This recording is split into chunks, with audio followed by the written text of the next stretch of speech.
오늘 제목은 아까도 말씀하셨지만 이렇게 사슴이 목마른 사슴이 하나님을 찾기에 갈급한 것처럼 또 그런 대목이 있었죠. 또 노인 사슴이라 그냥 풀어놓은 사슴, 풀어놓은 암사슴이다. 숫사슴이 아니고 암사슴. 오늘 말씀을 들어가기 전에 구약 시대에 언약 족장의 축복 예언은 바로 영적인 힘이 있었습니다. 그래서 12자녀들을 모아놓고 아들들을 불러 모아서 이르되 너희는 들으라.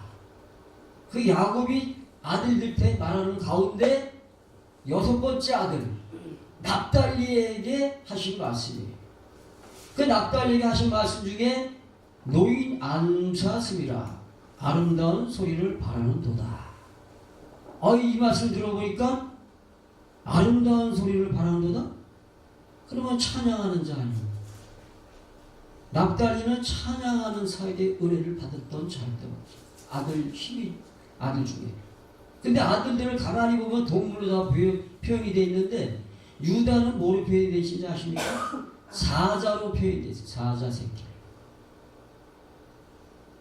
그리고 또 이사가는 양으로 표현되어 있어요. 나귀로 표현되어 있고 또 다는 뱀, 또 독수리 이렇게 표현되어 있어요.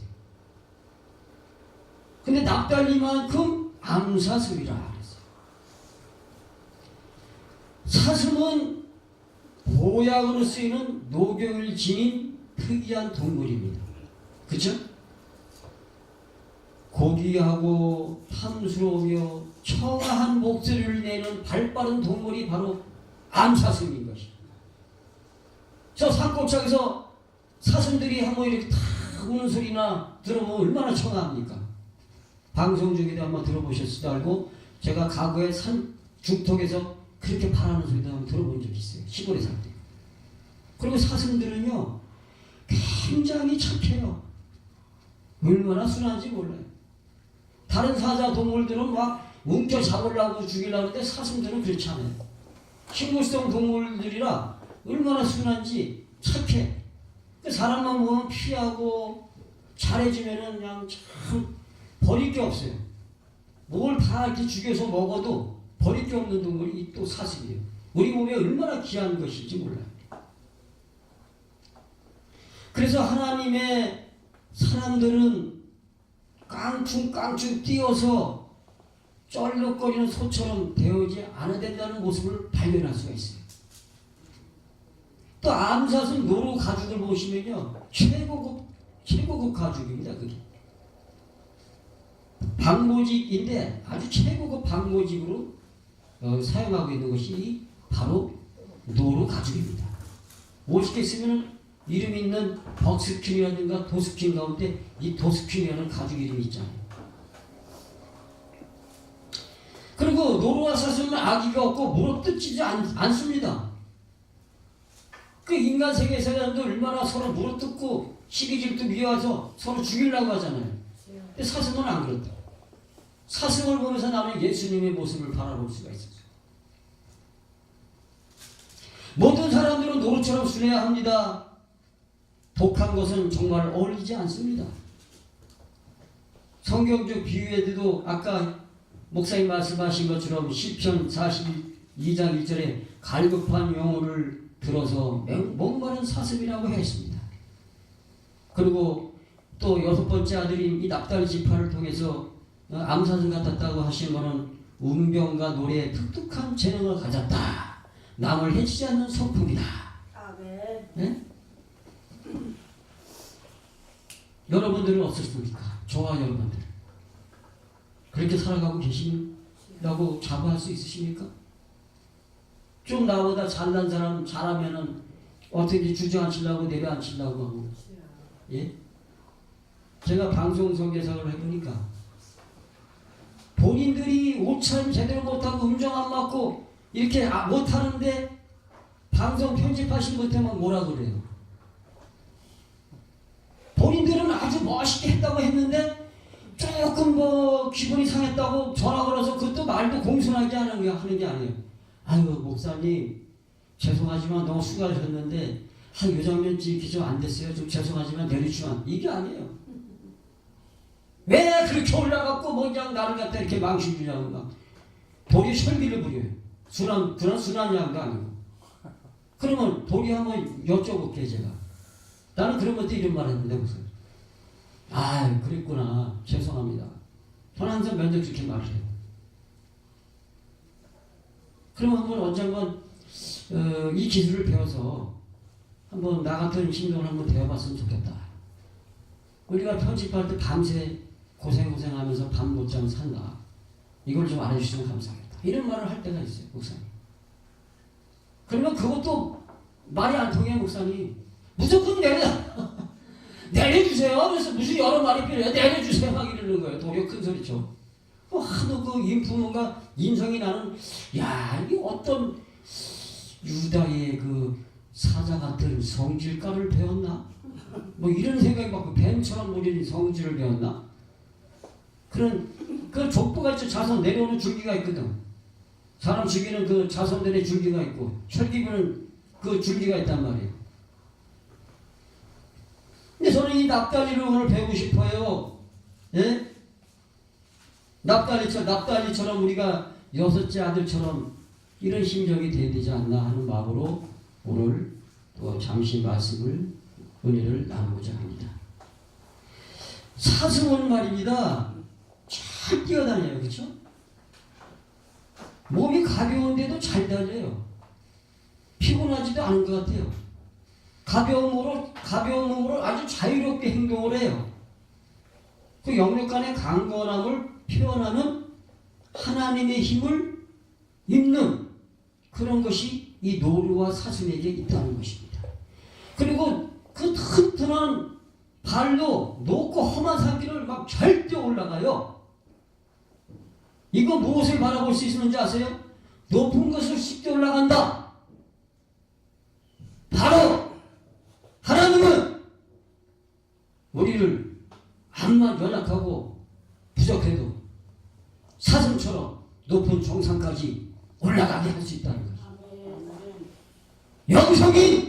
영성이 충만한 영적인 지도자가 이치도 더 잘할 수 있도록 우리 하나님은 그렇게 높은 자리까지도 올라가게 할 수 있다는 모습을 발견할 수 있는 것입니다. 여러분이 인생이 얼마나 고통스럽고 괴롭고 힘듭니까? 그러나 우리 하나님께서는 노루처럼 사슴처럼 쉬지 않고 계속 움직이는 동물들이에요. 주님의 사역이라면 쉬지 않고 주를 위해서 몸부림치고 애쓰고 수고하고 봉사하고 헌신하고 희생하는 것이. 만약에 거꾸로 말씀해 볼게요. 돼지도로 야 돼지야 빨리 뛰어 막 뛰어 그러면은 돼지가 살이 빠집니까? 빠지면 물건값이 덜 나갑니다. 돼지는 살이 빠지면 물건값이 덜 나가잖아요. 그렇죠? 돼지 오고 막 뛰라고 하면 돼지가 막 뛰면요 살 빠지면 주인한테 얻어 터졌습니다. 그렇죠? 비유적으로 말하면. 근데 이 사슴이 이렇게 얼마나 귀하게 쓰임받는지 하나님 말씀을 내가 이렇게 찾아보니까 아유 놀라운 비밀들이 꽤 많아요. 사무엘하 22장 34절 사무엘하 22장 34절 기억하시고 시편 18장 33절 기억하시고 하바국 3장 19절 기억해 주시고 에레미야 14장 5절 기억하여 주시면 감사하겠습니다. 인격이 하루아침에 형성되지가 않습니다. 평생의 삶을 통해 형성되는 것입니다. 그리고 그렇게 형성된 훌륭한 인격은 후대에 길이 남을 만한 축복을 안겨다 줍니다. 자신의 삶을 돌아보시면서 만약에 내가 죽는다면 묘비에 어떤 글을 남겨야 되는가? 혈기가 부리고 군기, 분노, 경로, 성화되지 못한 노염으로 살 것인가? 아니면 말과 행실이 암사수같이 남을 해치지 않는 성품으로 하나님을 찬양하며 살 것인가, 전파하며 살 것인가. 예를 들어보겠습니다. 발레리아의 발을 보면 발레리아도 보시죠. 발을 이렇게 꼭 세우시는 분들. 그분들 꼭 사슴 노루 같은 훈련된 그 발들입니다. 그들 발을 가만히 보면은 개굴처럼 생겼어요. 발이. 얼마나 고통스럽게 그렇게 훈련을 받았는지. 그 화려한 발레리아도 몸 동작과 선율에 감동하지만 그 안에 훈련되고 준비되고 숨겨진 고통이 얼마나 많은지. 그래서 그들을 통해서 하나님이 정상을 세우시고, 여러분과 나와 천신이 지금은 이렇게 할지 어떻게 할지 몰라도 앞에 비전을 바라볼 때, 소망을 바라볼 때 우리 주님이 언젠간 반드시 우리가 하나님 높은 곳까지 세우시고, 높은 곳 올라갈 때 또 그때는 더 겸손해야 된다. 높은 곳에 올라가서는 어떻게 되냐? 암사스처럼 청아한 목소리로 많은 사람들에게 말씀을 전파하고 찬양을 전파하고 증거해야 된다는 것이.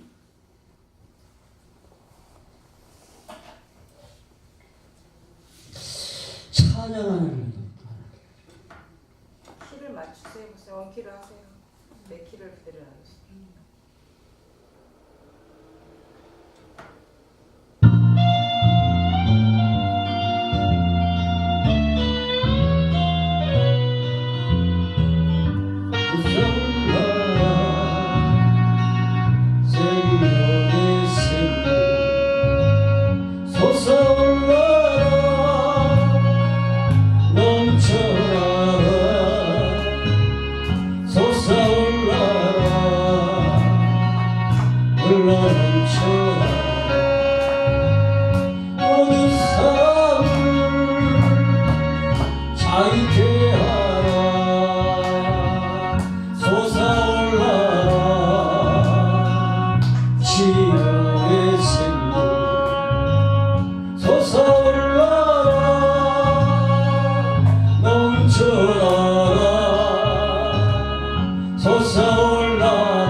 그것도 사슴이 시냇물을 찾기에 갈급한 같이 내 영혼이 주를 찾기에 갈급하나이다.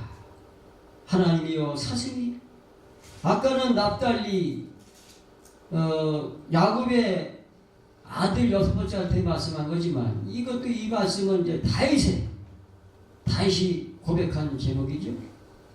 고리 자손의 미스길이 영적으로 한 노래는 대목이 있습니다. 오직했으면 하나님이여, 사슴이 시냇물을 찾기에 갈급한 같이 내 영혼이 주를 찾기에 갈급하나이다. 여러분과 저와 과연 내 영혼이 주를 찾기에 갈급한 그런 심정으로 신앙생활하고 계십니까? 방송을 듣는 여러분들, 주님을 순간순간마다 주님을 과연 얼마나 많이 찾으셨습니까? 많이 찾으셨는지 한번 여쭤보고 싶습니다. 권사님, 전도사님, 집사님들, 성도님들, 매 순간마다 하나님 찾기에 갈급합니까? 매 순간순간마다 거짓말 못해서 영으로 항상 어디 가나 영으로 하나님과 대화하기 바쁩니다. 오늘도 여기 방송 세계 비전 부흥사에 오면서도 어저께 기도하면서도 전철 타고 오면서도 항상 영으로 이 부족한 종이 얼마나 하나님 말씀을 감히 얼마나 완벽하게 완전하게 대언하고 증거하고 전파할 수 있사오리까. 오직 예수님만이 예수님 영광만이 하나님 영광만이 드러나기를 소원합니다. 예수님이 해답이시고 성경이 해답이게 도와주시옵소서. 혹시라도 내 입술이 잘못 증거해서 죽어가는 영혼 더 죽이지는 않는지, 미혹의 영혼으로 빠져서 더 하나님의 일을 그르치지 않는지 두렵고 떨린 마음으로 그렇게 항상 저는 다녔을 때가 많습니다. 그래서 대들면 설교를 안 하려고 좀 무척 그냥 웬만하면 설교를 안 하려고 그래요. 웬만큼씩 하나님이 기도할 때 내 주시는 성령의 생각으로 주시는 게 충분하지 않으면요 너무너무 힘들어서 또 말 잘못할 수도 있고, 이 강단권이 얼마나 귀한 건지도 몰라서. 제가 존경하는 우리 총회장님 한 분이 계신데 그분이 많은 일을 세워놓고 노회장님들과 교회 목사님들 세워놓고 강단에 올라서 이런 말씀 한번 축사를 하는 것이 기억납니다. 올라왔습니다.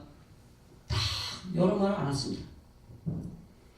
이제 그분이 물러날 때가 돼갖고 한 말씀 하시는데, 존경하는 사랑하는 목사님들, 노회장님들, 저희 무익한 종은 이만 물러갑니다 하고 내려가셨어요. 그 민마디 안 됐어요. 물컥 감동이 몰려왔어요. 맞다. 내가 암만 모든 일을 성사시켜놨어도 하나님 뜻을 이뤘어도 결국은 마지막에는 무익한 종입니다. 저는 물러갑니다. 이런 고백이 있어야 되겠다. 아멘. 이런 심정으로 지금도 살아가고 있습니다. 아멘. 목사가 뭡니까? 목을 내놓고 사정하는 것이 하나님 앞에 과연 얼마만큼 순교의 정신을 갖고 살고 계십니까? 이 마지막 때, 마지막 때 당장 내일 너 죽을 수 있는 자 나를 위해서 하나님 감사합니다. 내 영을 받아주시옵소서. 주님이라면 내가 죽을 수 있습니다. 이렇게 고백할 자신이 있습니까? 이런 순교 정신도 있으십니까? 저도 하나님께 회개할 때가 얼마나 많은지 모릅니다. 과연 내가 그럴 수 있을까? 사랑하는 우리 존경하는 목사님들과 우리 방송을 보시는 시청자 여러분, 우리가 이 땅에 살면서 어차피 죽을 인생, 오는 곳은 순서가 없고 가는 곳은 순서가 있습니다. 우리 동네 노이신 어르신들이 동네 갈 때마다 한 분 한 분 안 계셔요. 왜 그런가 했더니 어젯밤에 소천하셨어요. 며칠 전에 소천하셨어요. 그렇게 아버님하고 친했던 분들, 아니 왜 안 보이시죠? 가끔 이제 노인정 하면 갈 때도 있거든요. 그 지나가는 집 앞에 갇혔거려서 어저께 소천하셨어. 어떻게 해요? 몰라, 주무시다가 뭐 한 음식 잘못 먹고 돌아가셨어. 아유, 그거를 보실 때마다 이게 남의 일이 아니구나, 내 일이구나. 나도 내일 어떻게 될지 모르게 인생이구나. 그러면 내가 어떻게 살아야 되는가? 난 신앙인으로서, 목사로서 예수님의 흔적을 더 많이 남겨야 되겠다. 예수님의 말씀과 또 예수님의 중심과 그 배우신 사역을 본받아서 이 땅에 몸부림쳐야 되겠구나. 이거를 결단할 때가 많은 것입니다.